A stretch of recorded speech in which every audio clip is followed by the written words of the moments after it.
plan. And thank you very much for joining us today. Just a couple of housekeeping rules. So this is the webinar format, so you can use the Q&A box to ask me questions. We have the chat and the Q&A box that you see at the bottom. You can use the chat to network with each other, to tell us where you're from where you're joining us, which organization you're working for, etc. if you want to network with each other. If you have a question for me, and we will have time for questions in the end of this presentation, then please use the Q&A box, because that way it's easier for me to find the questions. If you put them in the chat box and there's a lot of comments, it's very difficult for me to find them. This presentation is also recorded. So you will get the link to the recording by email with the email that you signed up for this webinar for. So you can rewatch it or share it with your colleagues if you're interested as well. Yeah, I think that's about it. We will have time for questions in the end. So if there's anything, just put it in the Q&A box and I will get to your questions by the end. Okay, but I think now we can just jump right in, and I will start sharing my screen with the presentation. So today's topic is the sustainability plan and how to use it to score with donors. The sustainability plan is a topic that is very close to my heart, because I actually wrote my PhD thesis about sustainability in project planning. So I've read a lot of studies, I've looked at a lot of data about the importance of a good sustainability plan and what it can do in development cooperation. So this is a topic that is really important for me, that I have very strong opinions about. So I'm sure you will also deduct that from the things I'm going to tell you today. I think you all know me probably. My name is Eva Wieners.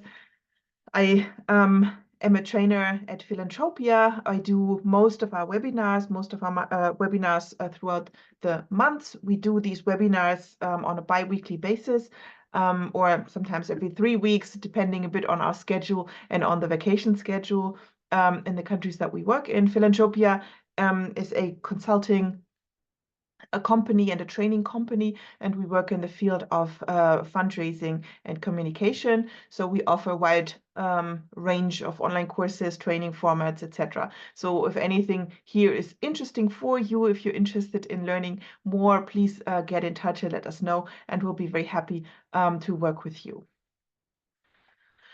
But starting into today's topic, what is sustainability? So we'll talk about the sustainability plan. But obviously, to be able to understand what the sustainability plan is, you first need to have a good understanding of what sustainability is. The most common definition that we know and that is used is this one from the Brundtland report in 1987. That's when this concept of sustainability kind of became more mainstream and people started talking about it. It says sustainable development is development that meets the needs of the present without compromising the ability of future generations to meet their own needs. So basically using resources in a way that we can use them today, but that future generations, our children, our grandchildren, can still use them and they're not depleted. Obviously, this concept was very ecocentric, focused on the sustainability from an ecological, from a perspective from ecology. So this, what today is when we talk about climate change, all these things. So from that perspective, but there's different dimensions to sustainability, obviously, that also contribute towards a project being sustainable or sustainability in general. We have the 3 pillars of sustainability that have been developed subsequently. Sometimes we say there's actually 4 pillars, not just 3, the 4th being cultural sustainability. But let's look at these 3 that are widely recognized as the 3 pillars of sustainability. It's in the middle, you see environmental sustainability. So that means not using more natural resources than can be renewed or then that are kind of ours to use up, leaving resources for future generations as well, not depleting those resources. These are things that are connected to climate change today, mitigation maybe, protecting the environment, etc. Then we have the economic pillar, obviously, because for a society or for a system to be sustainable, it also needs to be economically sustainable. You cannot spend all the money and then expect a system to work forever or to be there forever, and to be a reliable partner in the future. So we have that pillar, and then we have the social pillar, because things like justice, equality, etc., they also need to be a given for a society or a system to be sustainable. Because even if you don't use too many resources and your system is economically stable, if it's unjust, then it will still not function long term, and it's not sustainable because people will be unhappy with that and not want to live in that system. So yeah, questions of justice, of also cultural respect, acceptance, a possibility to thrive, etc. All of those things are covered in this pillar. Again, sometimes people say there's a fourth pillar, cultural sustainability. You could argue that that is included in the social sustainability, but it depends a bit which system you follow. So that is the basic definition of sustainability in general. And why do we want to achieve sustainability in systems, in our societies, etc.? Obviously, because we want to be there long term. We want to be able to function long term.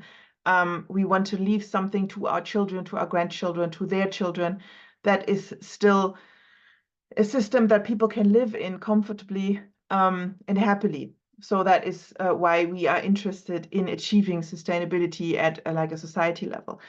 On a very big scale, we have the Sustainable Development Goals that the United Nations have put out, that should be achieved to achieve that kind of world, that kind of society.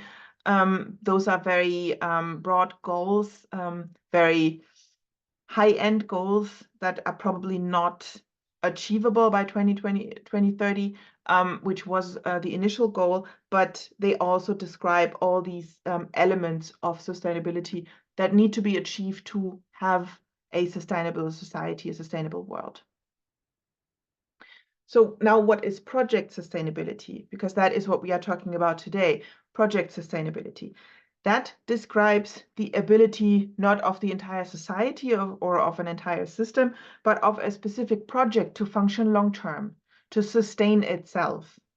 In development cooperation or in development in general, we always want sustainable projects because we don't want to start projects that are like a small fire and they exist, they run for 2-3 years and then they disappear. That is not what we want, because that is not what the communities we work with, our target groups, want. Usually a problem is not solved with a project that is just very, very short term. Usually the issues we work with are on a level that need long-term commitment, that need a sustainable change that stays changed. It doesn't fall back into the status that was there before. So that is why we want to achieve project sustainability. Usually when you start a project, you don't want it to end after the grant is finished or your commitment is finished. Ideally, it should carry on. It should be a long-term commitment for your community, for your organization. It should be something that will be there long after your organization maybe ceases to exist, or at least maybe after that support for the project vanishes. So that's why you want to achieve project sustainability, and why you should think about how to do that and what are the steps that you can take to make sure that your projects are sustainable and that they are not like a bushfire that burns high very quickly and then is gone, but that they are there for the long term, that target groups can trust you, trust the project, that they know it's a long-term commitment that your organization made and that you will be there long term. So that is what describes the project sustainability.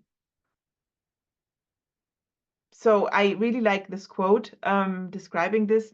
because often we have the issue that when we work in fundraising, we write project proposals that is already something describing a situation in the future. With a proposal, you're describing what you want to do in the future. So you're already making a projection, what will happen in the future. And then the sustainability plan is what happens after that. So it's even more in the future. So in your proposal, you don't know if the project will be implemented exactly the way you're proposing it. You don't know if you get the money. You don't know if circumstances change, etc. So then you're supposed to describe even one step further. If that hypothetical project happens, what will happen after that?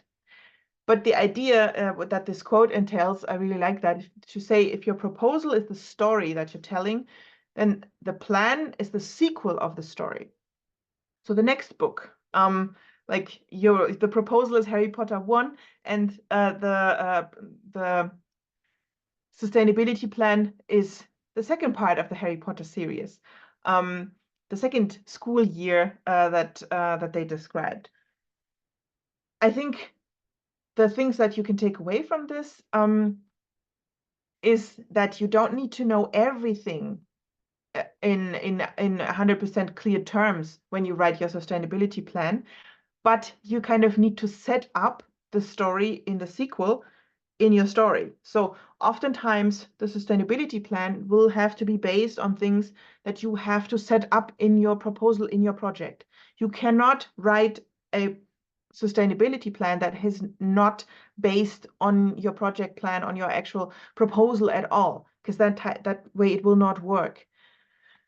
If you are proposing things in your sustainability plan that are not connected to any activities in your project, that will be a problem. That's like introducing a completely new character in your sequel without having any connection to your story. That doesn't work in writing, and it doesn't work in proposal writing either.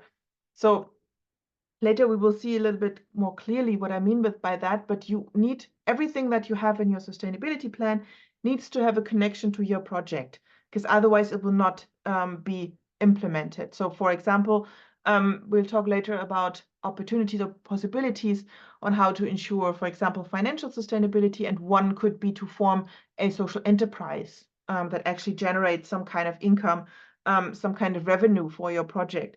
But if setting up this organization is not rooted, is not reflected in your proposal, then you will not be able to do it, because that is not something that you can just tag on at the end and say, oh, project is finished and now we'll start a social enterprise. It doesn't work like that. It needs to be set up in your proposal. So think of these like character arcs. If you want to continue the character arc later, you need to set up the character arc. Otherwise, it comes out of nothing and you would be introducing completely new people into your book that nobody knows and nobody understands.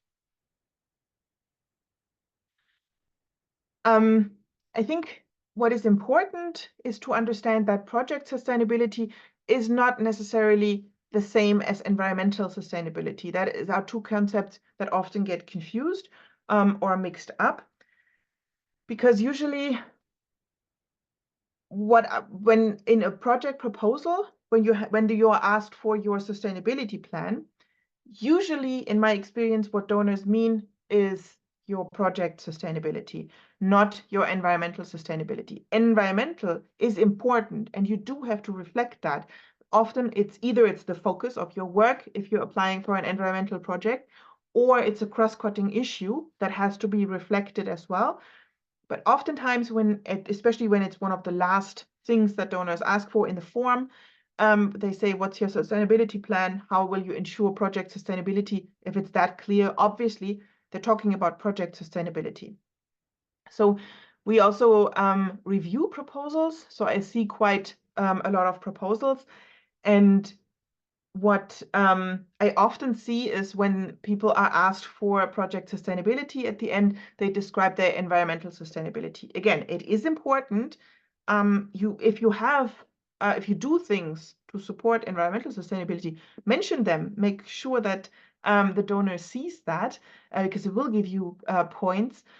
But usually what they want to see here is how is your project going to sustain itself long term. Sometimes it's also called, they will ask you for how are you going to cover follow-up cost. That's a different way of phrasing it, because that is how they want to know and understand how you're going to make sure that your project is going to work even after that grant has run out.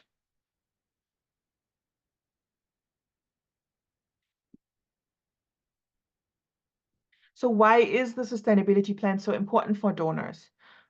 Why do they want to see that at all? I mean, if that's so far into the future, even after the project that you're proposing here, why would they be interested in that? Well, there's a couple of reasons for that, and I think if you understand them, it's easier for you to then kind of put together a document or a section in your proposal that is helpful for donors. So what donors want to see is if the investment they make, the grant they give you, can be seen as an investment, will be successful in the long term, because they don't want to give you money, make an investment, and then lose all that money, that investment, because nothing happens. They want to see if you will have long-term impact, if it's not just an output, maybe an outcome that you generate, but long-term impact. And often long-term impact can only be had if you will be there long term, if the project can function after the initial grant is over, or after maybe even your organization stops engaging with the project is still supposed to run, still supposed to at least have some kind of influence, some impact on future steps. So they want to see if the investment they're making will be a successful long-term investment. Then they want to also understand and see if you think into the future. And if you consider the bigger picture, that is something that donors always want to see and understand. Because if you propose something that has very low and small chances of having a long-term perspective, then maybe you don't understand the issue that you want to deal with. Maybe you don't understand the magnitude of the problem, the magnitude of the situation, you don't understand the stakeholders, etc. So by having a great sustainability plan and by explaining that to the donor, you also ensure that they can see that you are an expert, that you can think into the future, and that you look at the entire problem, the entire issue holistically, and on that level. Obviously, donors cannot make decisions out of thin air. They also have their own donors, their own board, their own funders or seniors that they have to justify their decision to. So if they make the decision to fund you, they maybe need to, or to recommend your project, they have to go to the board and justify that decision. And often one of the questions that is asked is, how will this project be there long term? Is this a long-term perspective? Is this a long-term partner that we can work with, that will support us in our work beyond this project scope, etc. So they also have to justify their decisions, and the more kind of ammunition you give them, the more good reasons to support your project, the more you can show that you will be a long-term partner, that you're very interested in all of this, the better.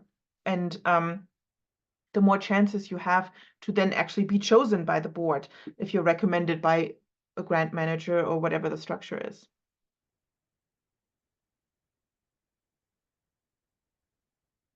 So there's basically three parts to project sustainability that you have to consider, that kind of have to come together. You think of the pillars, it's the same model. They kind of cover the same three pillars that we've seen in the model in the beginning. To achieve project sustainability, your project has to have community sustainability, organizational sustainability, and financial sustainability. So we'll talk about what they exactly mean on the next slides or a little bit later. But those are three different areas of sustainability that you have to cover all of them, or at least you have to think about all of them. Because if you just cover one, it can result in problems. community sustainability means basically how well is your project based in the community? How much of the community support do you have? Organizational sustainability means how sustainable is your organization? Will it be there long term? Will you exist long term? And financial, obviously, how are you going to finance your project long term? Where's the money going to come from in the future? Where are the funds going to come from when the grant is over? And when you combine those three, you can achieve project sustainability, and you can actually create projects that are going to be there long term. I have looked at a lot of studies, scientific studies that have analyzed data about sustainable projects or projects that have had a long-term impact, that have been there for long term. And those are the main factors that contributes towards project sustainability. And I think, again, it's important for you to understand what are the factors that will contribute towards your project being there long term, being a long-term success. Because they are a little bit broader than just those three different kinds of sustainability that we will talk about in a moment. But those are factors contributing a little bit further than that. So the first one, when we start on the left, is a coherent mission or theory of change. I think you can see that many, many times. If organizations do not have a coherent theory of change, if they don't exactly know and have not written it down, the steps that they want to take, the way that they want to achieve change, and have not defined for themselves which change exactly they want to achieve, it's very, very difficult to go into one direction and to be successful, because it's easy to get derailed, not to think of different ways. If your organization doesn't have a clear path ahead, then obviously how is it going to achieve anything, or how is it going to go into that direction if you're not clear about the direction? So having a theory of change, having discussed this and shared this with your entire team is crucial for this, because only if you are 100% clear of where you want to go and how you want to get there, will your project fit into this, and then also kind of contribute towards achieving that and going into that direction. Then monitoring and evaluation, and also sharing the results of that with target groups as well, is a key element of achieving project sustainability, because you will not get it right and perfect the first time. There will always be mistakes. There will always be lessons to be learned. And if you monitor and evaluate, you will find out where those roadblocks are and how you can solve them, or how you did solve them. And if you share the results of that, everybody can be on the same page and everybody can grow together. And that obviously contributes towards project sustainability and how you can achieve this. How you can get a project to function long term, because you will learn all those steps. You will learn what went wrong. You will look at the things that went right and take that into account when continuing. So that is a key element to this. The adaptability of your approach is also really, really important here. We've seen that, especially with crises like the COVID crisis. If your approach is not adaptable, your project might have problems in the future, because circumstances change. There's so many global crises that we have to deal with at the moment. It started with COVID, but now obviously we have the Ukraine war, the war in Gaza, all these things that are influencing decisions on the local and regional level as well. And if you're not able to adapt and to pivot and to change, then your project might not be there long term, because again, circumstances do change and you need the ability to adapt to that and to change your approach. Staff training also contributes to project sustainability. So if you train the team that you have, not only in the skills that they need to implement the project itself, but also in everything around that. So for example, in project management, in fundraising, in communications, etc., that will also contribute towards your project being there long term. Because obviously, if they have those skills, they will be able to implement and to work on the projects by themselves. They will be able to carry it themselves, even if the financial support maybe ceases, or if you can't do tasks for them, or whatever your system might be.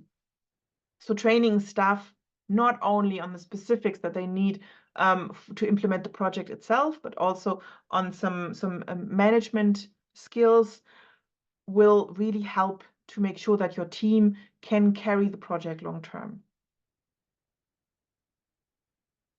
Obviously, having multiple sources of funding contributes towards project sustainability. If you just have one source and the grant runs out, or your major donor decides to not give anymore, or the government decides to stop supporting you because there was an election, etc., then your project is not sustainable, because there's a high risk of losing all your funding in one go, and then being left with nothing. I think we've seen this very clearly with political changes, that if there's elections, for example, some organizations that had relied very strongly on government funding from the USAID, and then once there was an election and Trump was elected, many programs had to change because he was implementing a very, very different foreign policy agenda. And those projects had to stop or had to change significantly to be able to still receive those grants. And there's many other examples, like in COVID, when people maybe gave differently. They didn't completely stop giving, but at least changed the way that they were giving. Then we have organizational stability, obviously, that is contributing towards project sustainability. If your organization that is implementing the project is stable, has their own funding, has not a lot of staff, circulation, etc., if it's stable, then the project will be more sustainable, because you don't have to deal with new stuff, you don't have to deal with any financial issues, etc. The integration into existing systems and political support is also crucial. So if you can work with government agencies, if that is something that you can do, or if you can integrate your project into existing structures, if there's other NGOs that already do this kind of work, or if there's other organizations you can collaborate with, that is always helpful to guarantee that your project will be there long term. And then the community support, we'll talk about that when we talk about community sustainability more.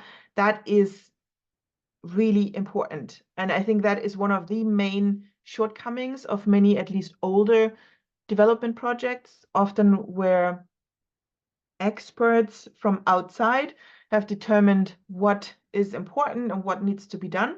And then people in those communities were actually not really up for it, and didn't follow through, and then projects fell short.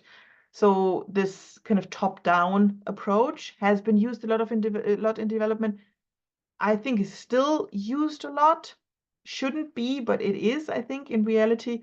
And that is really something that is going against project sustainability, because if you cannot get the support of the people, if they don't feel ownership, then they will just stop with the project once the money's gone, because why should they continue if it didn't come from them?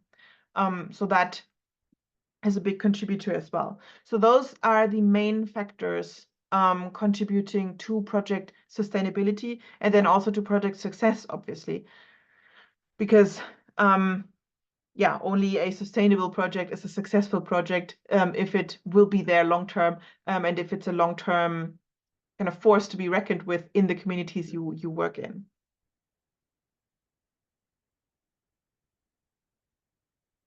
So now we will talk about those three pillars, or not pillars, but three areas of sustainability that contribute towards project sustainability. So we have community sustainability. That describes how the project will be supported, in how it is rooted in the communities that you work with. How well is it based in the community? So that means that the idea for the project come from the community or did it come from you?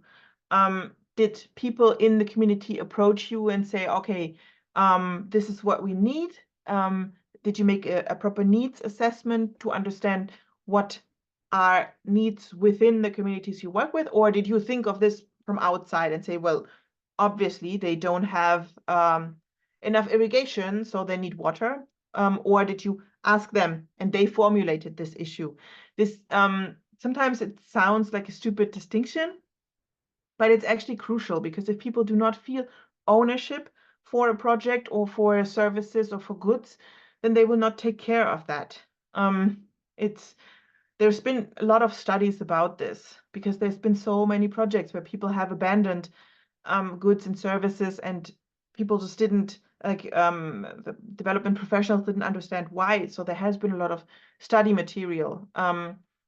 For example, in reforestation projects that have been abandoned, where all the trees or most of the trees have died.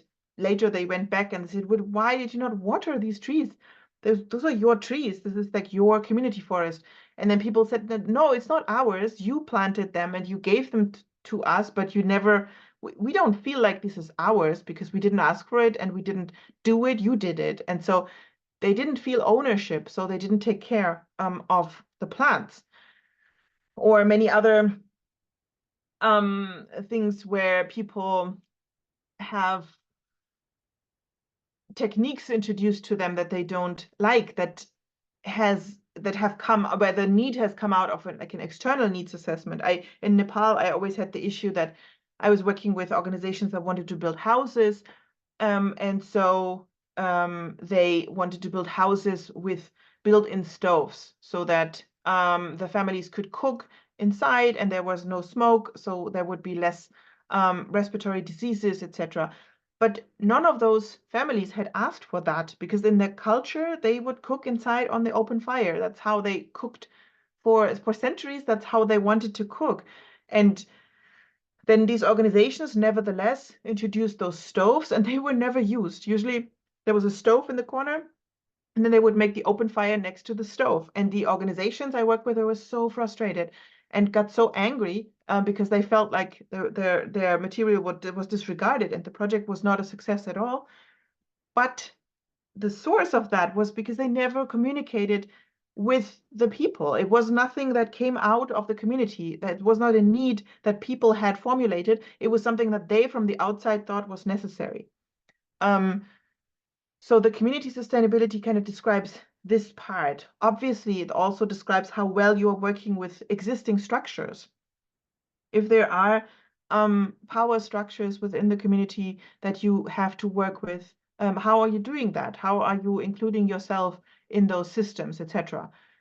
This is what this part kind of describes and talks about. Then obviously we have the financial sustainability. How will the project be funded once the grant runs out? And will there be any other finance than a grant? And in this section, or sometimes the sustainability section is also titled, how will you cover follow-up cost? So the donor putting a strong emphasis on this issue, on cost, on financial. And then what I often see is that people put, oh, we'll apply for another grant. And obviously that's not a very good answer.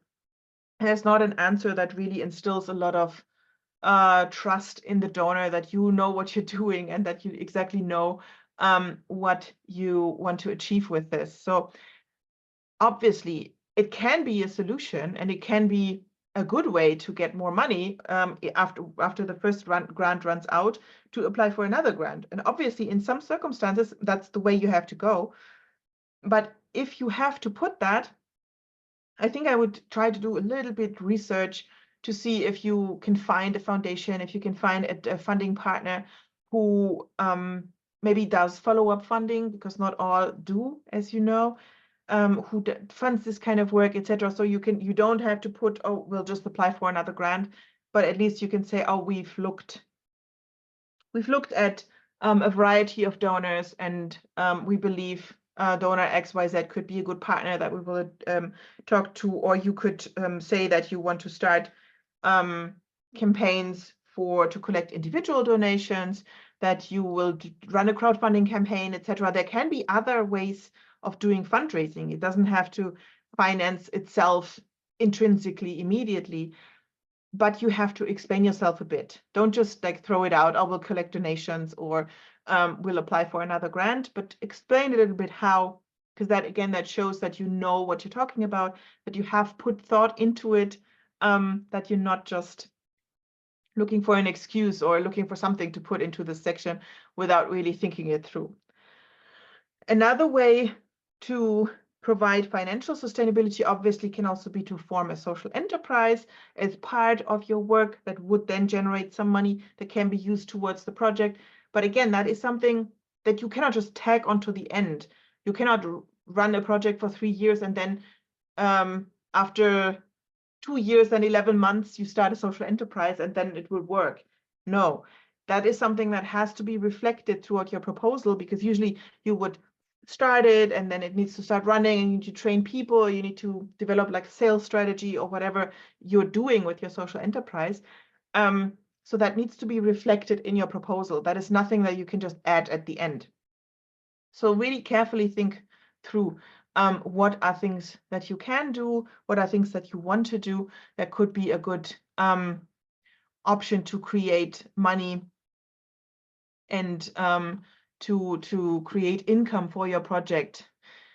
You can also collect fees from participants, for example. All of that would contribute towards financial sustainability, and it's not a bad idea because it actually also contributes towards community buy-in and ownership. So then you would kind of even tick 2 boxes. Also some points for the community sustainability. And then we have organizational sustainability, which describes the ability of your organization to be there as a long-term partner. How long are you going to be there? Will your organization cease to exist in 2 years? So you won't be a long-term partner, or are you there for the long run? Are you planning to be a partner for that donor, a partner for that project for the next 10, 20 years? That is also something they want to know. So you can explain. Often this is the smallest part, but if you have the space, or at least if you're writing a plan before you put something in your proposal, this is something you should address, at least for yourself, to understand how will your organization be sustained and are you there for the long run. So this, for example, could happen through membership fees as well, if you can collect that, or also through some activity that creates money, also maybe a social enterprise, some kind of business activities, whatever it might be, or an institutional grant that you have or that you are planning to get from another organization. But just explaining how you're going to be there for the long run, how you're going to be a good partner and a good organization to reckon with for the years to come. So those kind of are the 3 things that you do have to cover. So now how can you achieve project sustainability? What I've covered describes parts of a sustainability plan. You do not have to submit a sustainability plan in every proposal. Often you are just asked to cover a couple of small sections, to have 1 or 2 sentences about these individual areas. So, for example, explain in 2 sentences how your project is based in the community, in 2 sentences how you're planning to achieve long-term financial sustainability, etc. But to be able to do that, it is a good step to have a full sustainability plan, to exactly know what you want to do in each of these sections. And then obviously, when you implement your project, you always have to keep those things in mind, because the sustainability plan needs to be reflected in your project proposal. Because if you have things, like if you say, okay, we want to achieve community sustainability by asking our target group exactly what they need, by running workshops to understand their perspectives, etc. But then that is not reflected in your proposal. You have no activity that describes, okay, workshops, or describes a needs assessment, then donors will ask themselves, well, when does this happen? How does this happen? Is this part of the project? Did they do this before, etc.? And often, if you forget to reflect your plan in the proposal, you will also not achieve project sustainability.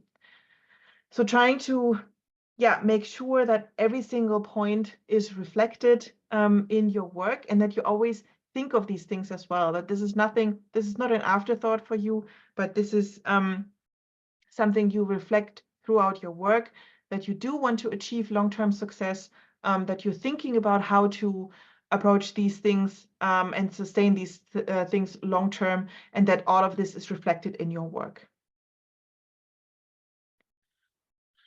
So now I just have a couple of tips for the end. Don't confuse environmental sustainability with project sustainability. Sometimes, if you have taken part in our webinars about donor research, donor networking, we always explain how important it is to network and to really deeply research a donor to understand what they want. This is one of the things that you have to find out throughout that process. When they talk about sustainability, what does this specific donor you apply to want? What do they mean? Because some donors, when they talk about sustainability, really mean environmental. For a couple of years, the European Commission had a very, very strong focus on environmental sustainability. So then they wanted to see how your project is environmentally sustainable. And again, this is almost always a cross-cutting issue. So if you do anything, if you do special recycling, or if you're limiting your air travel, or if you're using electric cars or bicycles instead of usual cars, that is something you should mention. You just kind of have to figure out in which section of the proposal the donor wants to see that information. And many, many times when they ask you for sustainability, what they are interested in is the project sustainability. But again, this is something that you do need to find out in your research stage. When you talk to someone at the donor's office, or when you go through the website, read the guidelines, all of that stuff, you should find out, you should dig deep and find out what do they understand when they mean sustainability, when they say sustainability, what do they really want to see in that section? Because if you confuse that, you're going to get less points when they grade your proposal or whichever system they use. But obviously, if you put the wrong information in the wrong section, that is not good. So just make sure that you understand the difference, and that you also understand what this specific donor you are applying to wants to see in that section. Don't be superficial. Like we said, almost everything that you would describe in your sustainability plan is something that goes a bit deeper than just adding 2 or 3 sentences to a full proposal. Usually it needs to be reflected in your project plan, needs to be reflected in your activities sometimes even. So don't be superficial and just say some things that you don't mean, but really think about how you can make your project sustainable. How can you, if your plan is to apply for another grant, then how would you do that? How would you do the research? Do you have any donors in mind? Do you maybe can you do some activities? Maybe you can invite donors beforehand to ensure that you have follow-up funding, etc. What are some of the activities that you can do? And think them through. Or if your plan or your strategy is to start a social enterprise, how can you do that? How can you actually start? How can you develop the product? How can you do the placement, etc.? And all of that needs to be reflected in your activities so that it's not superficial. Do not focus on only one area. And usually what I see is that people only focus on the financial sustainability, which obviously is important. But even if you can ensure financial sustainability, if you don't have community sustainability, if you do not have the support of the target group you work with, then that's not worth much, because then that will not result in much either. Ensure that you cover all the areas, that you think of how is your organization going to be a long-term partner? How can you cover the finances, but also how are you rooted in the community? How are you ensuring community support? And just funding a local NGO, which also is something that people often do or propose, is not the solution for everything, because obviously, yes, starting local structures, ensuring that your work also has like an organizational base in the community is important, but that's not all. Then those people need to be trained, then the structures need to be established, etc. There's more steps to it, and you have to think it through, and it needs to be reflected in your entire plan. Yeah, I've covered this. I think reflect your ideas throughout the proposal. It's nothing you just tack onto the end. It's nothing that you can just think of last minute. It needs to be thought out, and it needs to be reflected in your activities. Again, think of this story idea. If you write a book and you already have to set up the sequel, the next book, the storyline needs to be in that first book as well, because otherwise it's not a sequel. Otherwise, it's just a second story, and that it's not what it's supposed to be. And don't start too late. Often when you have a form that you have to fill out, it is the last section. So it's tempting to just do it last. But as we have emphasized now before, that's not wise, because usually the activities that you have to do, that you should do, need to be reflected. So if you have written your entire proposal and then you start thinking about the sustainability, either you are going to get a plan that is not thorough, or you're going to have to change a lot of stuff in your proposal. So just to save yourself work, don't start too late on this. Do this thoroughly. Really think of ways of how you can ensure sustainability and how that would affect your entire proposal. So what could be the next steps? I think one of the most important things is to make sure that everybody understands the importance of the sustainability plan. Sometimes I know it's a bit difficult to explain to team members or maybe even to senior staff, to others, to explain why this is important if it's so far in the future and it seems so hypothetical. But it is important for your proposal, because donors will score you on that. And it's also important for your work, because you do want to have impact. You want to ensure that your projects have long-term impact and not come and go and don't have any long-lasting results in the communities that you work with. No? So it's important for your organization as well. If you develop a full-fledged sustainability plan, or even if you just develop a couple of ideas after thinking this through, you might have to update your strategy or update project plans, because this might change something.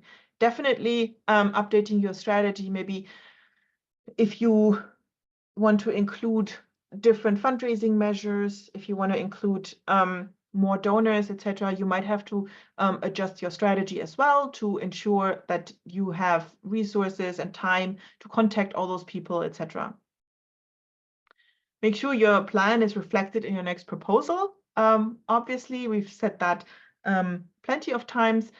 Don't treat the sustainability section as an afterthought. It's something that if you do it well, it will really affect all of your work. So don't think of it as something that you can just wing last minute. And be creative and think of different ways that your project can run in the long term. So again, if you are a donor and you get 100 proposals, and every second proposal says, in the end, we will apply for another grant, then if you have a creative idea, that will lighten the mood. I'm sure of that. And again, as an evaluator, when I read lots of proposals, that section is often very sad. So I'm pretty sure that if you have a great sustainability section, if you have great ideas on how to sustain your projects, on how to include communities, etc., you will get points. You will get plus points with donors, because they read and see a lot of plans that are not well thought through and that do not shine. So I think you have many options here to really be above the norm.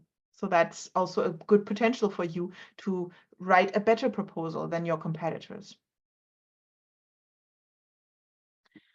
Yeah, with that, we come to the end of the presentation. I just have a couple of slides where I want to show you some of our offers. If you want to learn more about the sustainability plan and maybe already have something like a template or at least guiding questions that lead you through the process of developing a sustainability plan for your organization, we have developed this guide. It's a resource guide, an ebook that you can download and that will guide you through the process. We usually sell this at $20, but today for this webinar where you participated, we offer this at the special price of $10. So with the coupon code Year of Change, you can get it for 50% off. My team also posted the link to this offer in the comment right now. So if you're interested in this, then just click the link and you can get it immediately. It's an ebook with more information about the sustainability plan. And again, this walkthrough of questions that will lead you to some kind of template for a sustainability plan. We also have a great offer for the 28th of May because I'll be doing an intense seminar on developing a project plan that donors will fund because we see a lot of organizations that struggle with that don't have proper project plans, that do not know how to develop impact-driven projects, and that then have issues writing good proposals. So we have developed this course. It's, I think, 2.5 hours long, very intense. We will have a lot of practical exercises, etc. Will be a small group. So if you're interested in that, you can also click the link. It's in the chat now and register for that event on the 28th of May. I would love to see some of you join us for that course as well.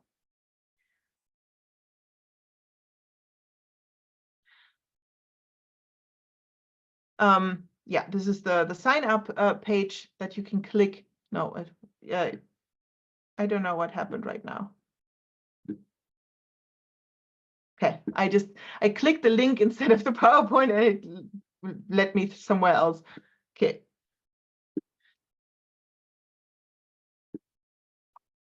Okay, sorry.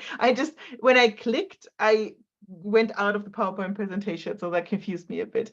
Yeah, but with that, we come to the end of the prepared part. Again, I would love for some of you to join for the course. And if you want to get the ebook, the guide, that's also some great material that we have put together.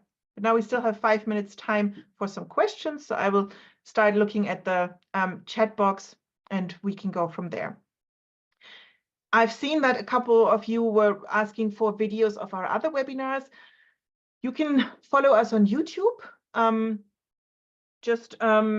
It's the Philanthropia YouTube channel, and we upload all the free webinars there. So the budget one from 2 weeks ago is uploaded there as well. So you can check there to see if you want to revisit that. Localization. Okay, the first question is about localization.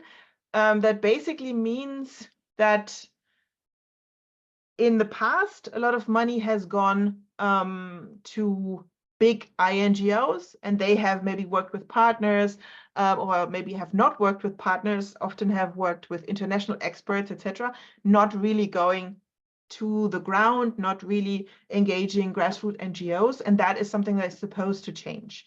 So USAID, for example, is doing this, but many other organizations as well. They want to fund grassroots NGOs directly, localized, because they know that they have the most impact. Organizations like yours have the most impact.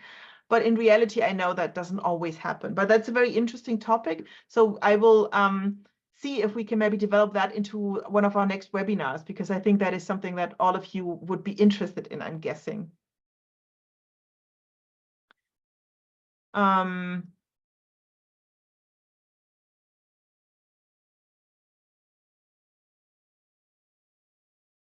The sustainability plan is similar to the framework. I think framework often then just refers to describing things not in a text, but in different categories, but it's very similar.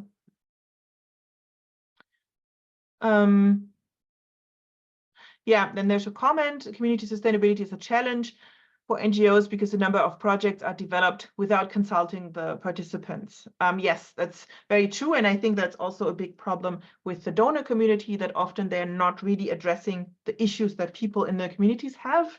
And also their programs, their calls don't reflect needs of communities. So I hope this is something that will change in the future. This is something we all have to lobby for when we talk to donors, to explain that often the needs in the communities are different than what donors think. But I hope that we're moving into the right direction here. What are factors contributing to organizational sustainability other than financial? I think it's also how well you are able to retain your staff. So staff overturn rate, the board, how much the board is included, the organizational readiness of your organization to implement those projects, how well administration structures are set up, your legal form, all of those things contribute towards that, I think.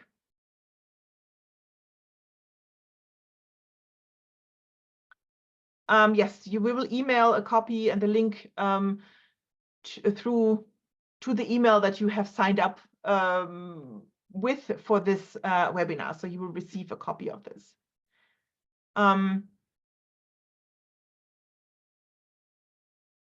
Should the sustainability plan be developed in line with the donor strategy, or should it be based on the organization's plan? I think it should be based on your own plan, on your organization's plan, because it's how you want to run your project, etc. Sometimes obviously donors request some things, give you some pointers, so if you want to reflect that, obviously that's possible, but it should be based on what you want and what your organization represents. Okay. Thank you very much for participating and for all your questions. We're running out of time now. But yeah, thanks so much. I've also written down some comments. I've seen one comment saying that it would be interesting to have a webinar on theory of change. So we will see that and we will see if that works. If you have any other suggestions of topics that we should cover, please let us know. We're always open to suggestions. We're always open to learn what you are interested in, and obviously would like to provide those resources for you. Thanks a lot, and I hope it was a webinar for you where you were able to take away something, and you're going to be able to implement some of the tips that I gave you. Again, the reminder, there's going to be a very intense seminar on the project plan on the 28th of May, and I would love for some of you to join there as well. And for the rest, I say just see you in the next webinar. Thank you very much. Bye-bye.